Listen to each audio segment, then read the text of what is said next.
नमस्कार, मी भाऊ तोरसेकर. तुम्ही बघत आहात प्रतिपक्ष. मित्रांनो, ललित पाटील हे प्रकरण सध्या खूप गाजतंय आणि एक एक गोष्टी बाहेर येत आहेत. त्या संदर्भात उपमुख्यमंत्री आणि गृहमंत्री देवेंद्र फडणवीस यांनी जी परवा पत्रकार परिषद घेतली आणि बोलता बोलता त्यांनी सांगितलं की मी आज सगळंच सांगणार नाही, पण मी जेव्हा सांगायला लागेन तेव्हा अनेकांची बडबडणारी तोंडं बंद होतील, असं त्यांनी नुसतं म्हटलं आणि अनेकांना ठसके लागलेले आहेत. म्हणजे मी ह्यापूर्वी त्याच्यावर वेगळा व्हिडिओ केलेला आहे, सुषमा अंधारे असोत, संजय राऊत असोत वगैरे वगैरे. पण त्यातून अनेक गोष्टी बाहेर येत आहेत. अर्थात त्यामध्ये राजकीय उत्तरं देवेंद्र फडणवीसांनी अधिक दिली होती तपशील सांगण्यापेक्षा. म्हणजे ललित पाटील हा वॉन्टेड होता, तो इतका दीर्घकाळ हॉस्पिटलमध्ये होता, तिथून काय वगैरे वगैरे बऱ्याच गोष्टी समोर आल्यात. पण मुद्दा असा की हे सगळं सांगताना देवेंद्र फडणवीसांनी या प्रकरणाचा अजून तपास चालू आहे, अजून माहिती बाहेर येते, आणली जाते, शोधली जाते असं सांगितलं. तरीही या प्रकरणातलं क्रक्स ऑफ द मॅटर म्हणतात, ज्याचं आशय इसेन्स जे काय आहे त्याविषयी मौन पाळलं आहे. आणि म्हणून मला देवेंद्र फडणवीस गृहमंत्री यांच्या खुलाशापेक्षाही अटक झाल्यानंतर मुंबईत आलेला ललित पाटील हा कोर्टात किंवा कुठेतरी नेताना जे एक वाक्य बोलला ते मला अधिक महत्त्वाचं वाटतं. ललित पाटील असं म्हणाला, मी पळालो नाही. म्हणजे तुरुंगातून तर नाही, पण तो ससून हॉस्पिटलमधून पळाला असं सांगितलं जातं. पण खुद्द ललित पाटील घाईघाईने जेवढे त्याला काही सेकंद मिळाले तेवढ्यात तो म्हणाला की मी पळालो नाही, मला पळवून लावलं. हे वाक्य मला गेले 2 दिवस माझ्या डोक्यात घर करते की आता सांगतात ते खोटं होतं वगैरे वगैरे वगैरे असं सगळं सांगितलं जातं. पुरावे तसे नाहीत, कारण तो पळायचंच असतं तो आधी कुठे हॉटेलमध्ये जात होता, मैत्रिणींना भेटत होता, आणखीन त्याने काही व्हिडिओ बनवले, 50 गोष्टी समोर आल्यात. मग मुद्दा असा येतो की ललित पाटील मी पळालो नाही, मला पळवून लावलं असं म्हणतोय. या वाक्यात आशय काय आहे लक्षात घ्या मित्रांनो. आशय काय आहे? नॉर्मली तुम्ही एन्काउंटर चकमकी हे शब्द ऐकलेले आहेत ना. अगदी आजकाल तो उत्तर प्रदेशात जास्त प्रकार असतो, पण काही काळ मागे चकमक, पोलिसांच्या चकमकीत ठार ही भाषाच मुळात महाराष्ट्रापासून सुरू झाली. 1980-1990च्या कालखंडामध्ये देशामध्ये पहिल्यांदा पोलीस चकमकी सुरू झाल्या. त्यामध्ये एन्काउंटर स्पेशालिस्ट अधिकारी तयार झाले आणि जवळजवळ अब तक 56 सिनेमा पण आला आहे. कोणाच्या नावावर 100 आहेत, कोणाच्या नावावर 70 आहेत चकमकीत मारलेले गुन्हेगार. हे जे असतात गुन्हेगार, ते पळून जाताना त्यांना मारले, हातातून निसटले आणि थांबायला सांगितलं तरी थांबले नाहीत म्हणून गोळीबार करावा लागला आणि त्यात ते मारले गेले. किंवा त्यांनी हल्ला केला आणि आम्ही उलटं त्याला उत्तर दिलं, त्या प्रत्युत्तरात मारले गेले. असेच खुलासे वाचलेले आहेत ना आपण, असेच खुलासे वाचलेत ना. तेव्हा पळालो नाही, पळवून लावलं असं जे म्हटलं जातं ते लक्षात घेतलं पाहिजे की जे पळालो म्हणजे पळवून लावलं याचं कारण असं असतं की ते जे अधिकारी आहेत ते ज्याचा एन्काउंटर करायचा असतात त्याला या ठिकाणाहून त्या ठिकाणी घेऊन जात असतात आणि वाटेत तो निसटला हा आरोप असतो. तुम्हाला ते सचिन वाझेचं प्रकरण आठवत असेल. एक मला वाटतं 2007च्या काय अशा कुठच्या तरी मुंबईच्या वेस्टर्न रेल्वेच्या बॉम्बस्फोटातला आरोपी होता. त्याला घाटकोपरच्या पोलीस ठाण्यातून औरंगाबाद म्हणजे छत्रपती संभाजीनगरच्या कुठल्या स्पॉटला घेऊन चालले होते आणि जाताना वाटेत जीप उलटली, पोलिसांची गाडी उलटली आणि तो आरोपी होता तो पळाला. त्याचं नाव मला आता आठवत नाही झटकन.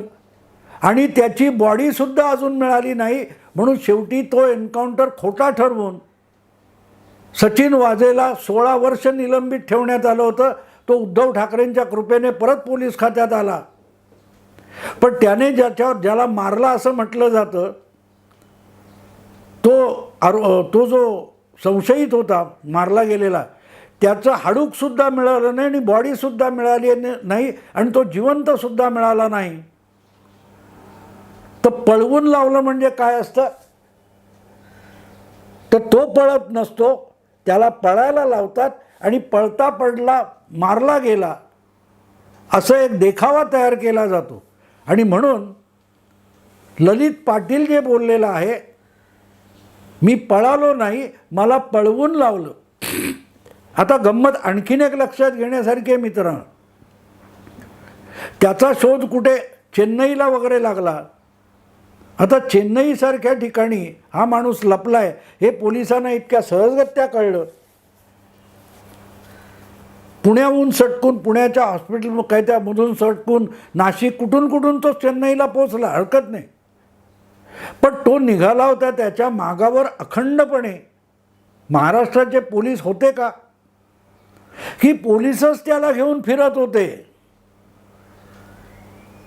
त्याला घेऊन पोलीसच फिरत होते का, हा पण विषय लक्षात घेण्यासारखा आहे. म्हणजे पुण्यातून पळाला असा गवगवा निर्माण केला किंवा झाला की त्याचा फायदा कोणाला? ललित पाटील हा दीर्घकाळ हॉस्पिटलमध्ये होता, तिथून पळाला आणि शेवटी आम्ही त्याला पकडला असं दाखवण्यासाठी हा सगळा पटकथेनुसार केलेला सिनेमा आहे का? हा जेव्हा विचार डोक्यात आला तेव्हा मला ललित पाटीलच्या पळालो नाही, मला पळवून लावलं या वाक्याचा आशयबोध झाला. कारण गंमत अशी आहे की पहिल्या फटक्यात त्याला अटक केली असते, म्हणजे तो अटकेतच होता. त्याला अधिक काळ काय त्या इस्पितळात तो मजा मारतोय हे लक्षात आल्यानंतर त्याची गठडी वळून त्याला परत येरवडा तुरुंगात टाकता आलं असतं. पण तसं केलेलं नाही. तुम्हाला आठवतं ना, आपले नवाब मलिक मंत्री असताना तुरुंगात होते आणि ते तुरुंगातून दीर्घकाळ खाजगी किंवा काय त्या जे हॉस्पिटलच्या एखाद्या वॉर्डातच ते आराम करत असायचे. त्याच्यावर इतका गवगवा झाला की शेवटी दिल्लीहून एम्सचे काही डॉक्टर स्पेशालिस्ट बोलवायचे आणि काय ते नवाब मलिक यांची तब्येत तपासायची असा ईडीने काय NIA निर्णय घेतला.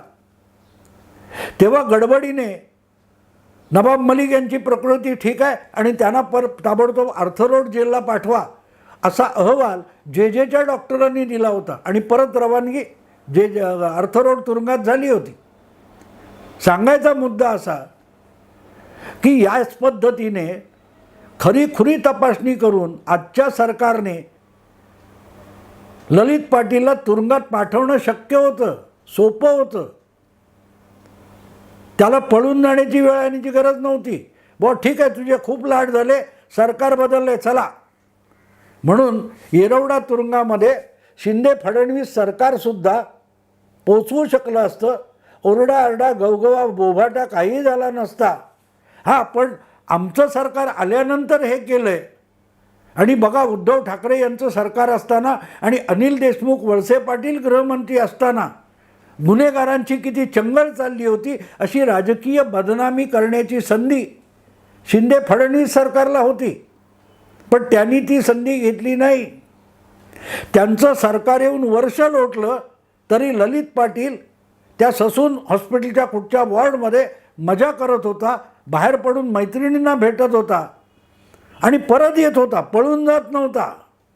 लक्षात ठेवा, आता जी माहिती समोर आली आहे त्याच्यात ललित पाटील हा आरामात हॉस्पिटलच्या बाहेर पडायचा, ठरलेल्या जागी कुठच्या हॉटेलमध्ये वगैरे लॉजमध्ये त्याच्या मैत्रिणी यायच्या, त्याचे आदेश घेऊन जायच्या, त्याच्याबरोबर काय गंमत जम्मत करायच्या आणि परत ललित पाटील शाळा सुटल्यासारखा आपल्या ससून हॉस्पिटलच्या वॉर्डमध्ये आणि रुग्णशय्येवर येऊन दाखल व्हायचा. मुद्दा असा आहे मित्रांनो, मग या सगळ्या काळामध्ये तो आरामात पळून जाऊ शकत होता, त्याच्या मैत्रिणी त्याला मदत करू शकत होत्या, आणि कुठे आसामला पळून गेला, कुठे बंगालला पळून गेला, हे सहज शक्य होतं, सहज शक्य होतं. आणि हॉस्पिटलमध्ये त्याचे ज्याला येऊ जाऊ देत होते त्या लोकांनी सुद्धा एक महिनाभर त्याविषयी 15 दिवस मौन पाळलं असतं तरी कुठल्या कुठे ललित पाटील गुडूप होऊ शकला असता. पण तसं झालं नाही, तसं नाही झालं. मुद्दा लक्षात घ्या मित्रांनो की ललित पाटील हा पळाला आणि आम्ही त्याला शोधला आणि दरम्यान त्याची चंगळ चालू होती.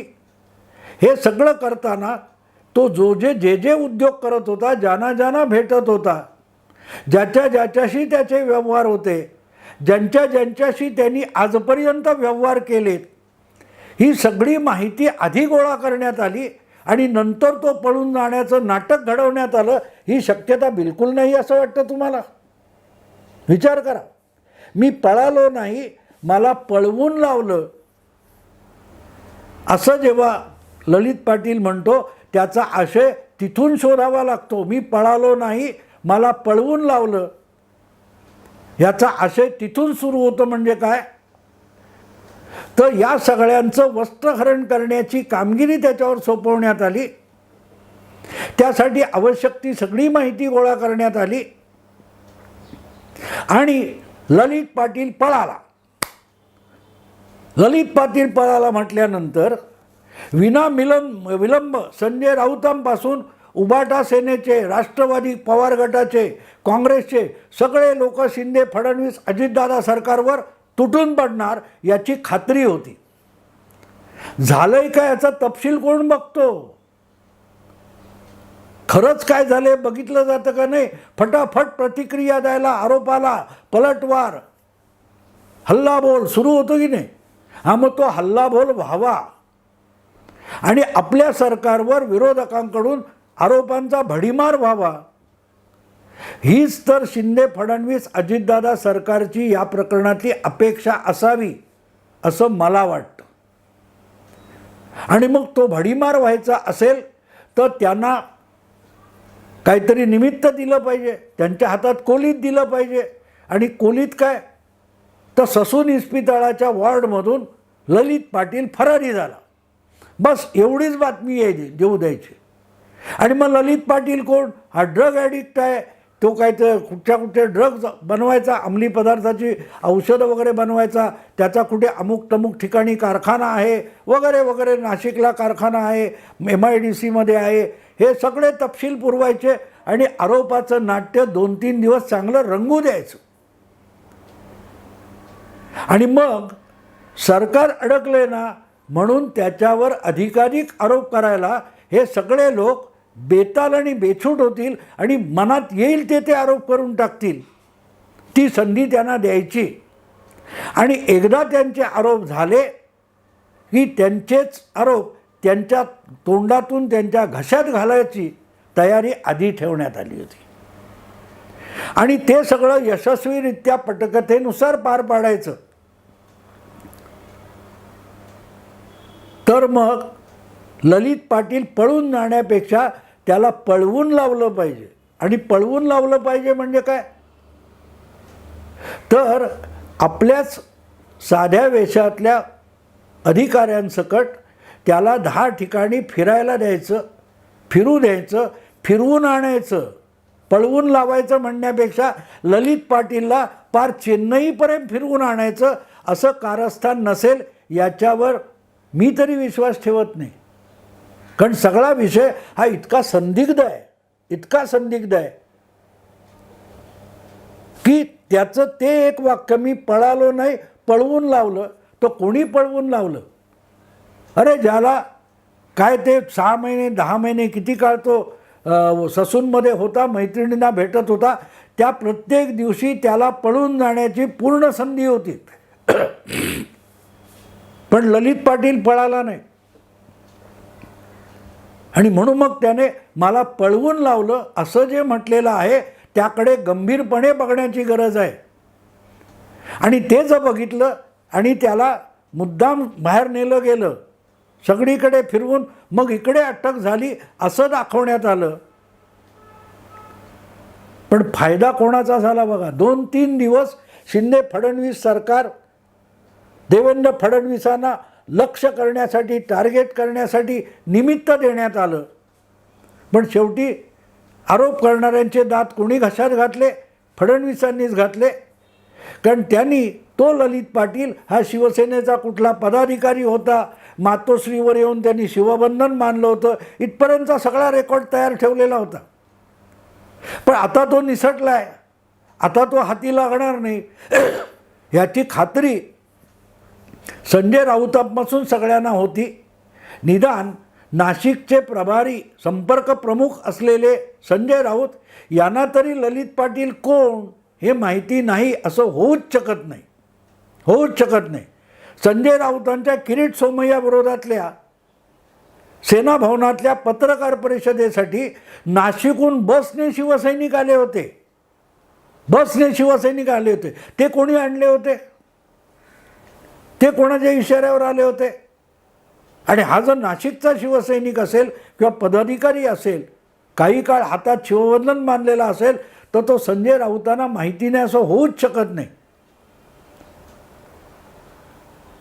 पण ते बोलण्याच्या आधी त्यांच्या तोंडून खोट्या गोष्टी वदवून घ्यायच्या आणि त्यांनी ज्या गोष्टी बाहेर काढल्यात त्या त्यांच्याच घशात घालायच्या, हा तर डाव नाही आहे. याला देवेंद्र फडणवीस म्हणतात मित्र. आणि म्हणून जसं ललित पाटीलचं वाक्य जे आहे मला पळवून लावलं, तसंच देवेंद्र फडणवीसांचं जे वाक्य आहे की सगळं आत्ता बोलणार नाही पण सांगायला लागेल तेव्हा बोलणाऱ्यांची तोंडं बंद होतील, हे सुद्धा लक्षात घ्या. कारण अजून बराच तपशील आपल्याकडे आहे. जितके अधिक बोलतील तितकं बोलू द्या, कारण ते बोलतील तेवढंच त्यांच्या घशात घालता येणार आहे. तेव्हा त्यांना अधिकाधिक बोलायची अजून मुदत वाढवून दिली आहे देवेंद्र फडणवीसांनी. कारण गंमत अशी असते की आत्ता गृह खात्याकडे, पोलिसांकडे आणि देवेंद्र फडणवीसांकडे या ललित पाटील प्रकरणातला कुठला तपशील आहे आणि कुठला नाही याचा अंदाजसुद्धा उबाटा शिवसेनेच्या किंवा राष्ट्रवादी सोडे गटाच्या लोकांना नाही आहे. ते बेताल बोलणार आहेत. पण ते बोलल्यामध्ये एक जरी चूक झाली तर ती त्यांनाच अडचणीत आणणार आहे. आणि म्हणून पळवून लावलं हे ललित पाटीलचं वाक्य जितकं महत्त्वाचं आहे तितकंच आत्ता सगळं सांगणार नाही, बोलायला लागलो की अनेक जण बोलणारे आहेत त्यांची तोंडं बंद होतील. हे जे का फडणवीसांचं वाक्य आहे, ही 2 वाक्य ह्या सगळ्या प्रकरणामध्ये फार महत्त्वाची आहेत, फार महत्त्वाचे आहेत. की ते असं ना, खेकडा कसा पकडतात, एक काडी घालतात मग ती तो पकडतो आणि त्या बिळातून त्याला ओढून बाहेर काढतात. हे सगळे ललित पाटील प्रकरणामध्ये बिळात लपलेले आहेत. त्यांना स्वतःच बाहेर काढण्याची ही खेळी देवेंद्र फडणवीस खेळत आहेत.